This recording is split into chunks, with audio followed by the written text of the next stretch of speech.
Incorrect perceiving of reality, which leads to a life crisis, not only adds up to limited or elusive data in our world picture. Often it boils down to the fact that a person does not see a half of reality around him in the first place. He does not pay attention to as much as half of what's really going on. And to top it off, we all encountered the same problem at certain points of our lives. Everyone seems to know about the assumed division of people into so called technologists and humanists. Notably, it is more relevant for men rather than women, as the latter are more harmonic and balanced beings, when unfortunately the stronger sex are troubled with this nuisance all too often. For all facetiousness of such division, it is a pretty profound idea. Technologists conceive the world through the prism of common sense and rational thinking, when humanists live in the world of emotions, feelings, and moral concepts like good and evil. Both groups bear natural animosity towards each other as they are not able to find common ground. They cannot understand each other intrinsically. One would think it is not a big deal and then let it ride. However, a certain problem is hidden here, as if you don't understand or see something, if you do not know how something works in this life, you are going to be turned around, bent over, and fucked right there. And of course, a victim would be lamenting over unfairness. In other words, how he, being so pure and radiant, could be fooled by reprobates. But usually people have nothing to do with it, as it is the life itself who tries to teach us by human hands.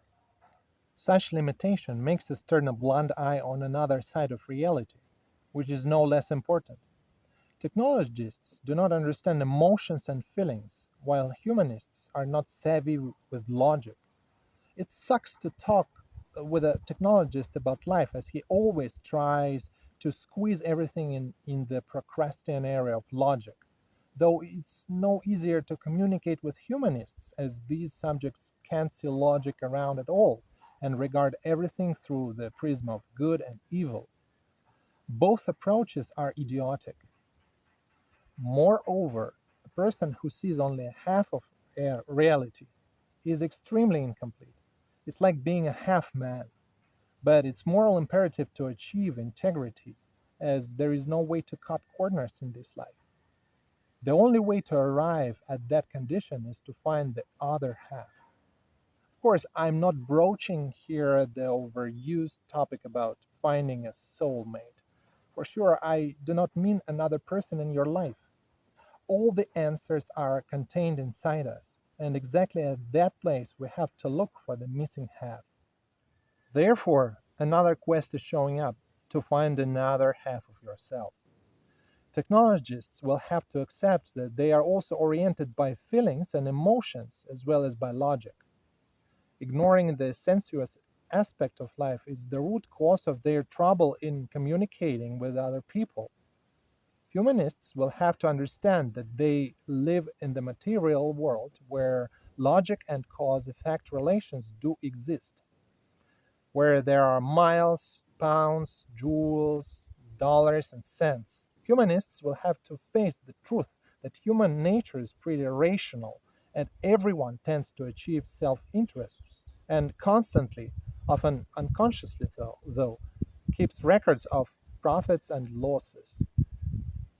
You are bound to accept the idea that the cause of your problems lies not in unfavorable qualities of other people or imperfections of the world, because you willfully ignore obvious things that happen to you. Only after this a person is able to see the way to interact with the new aspect, what lessons can be learned from there, and where to move next.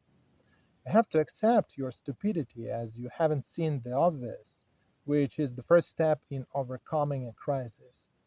Not having achieved completeness and preferring to remain an idiot, you have to be ready that life will continue to fool, bend you over, and fuck you.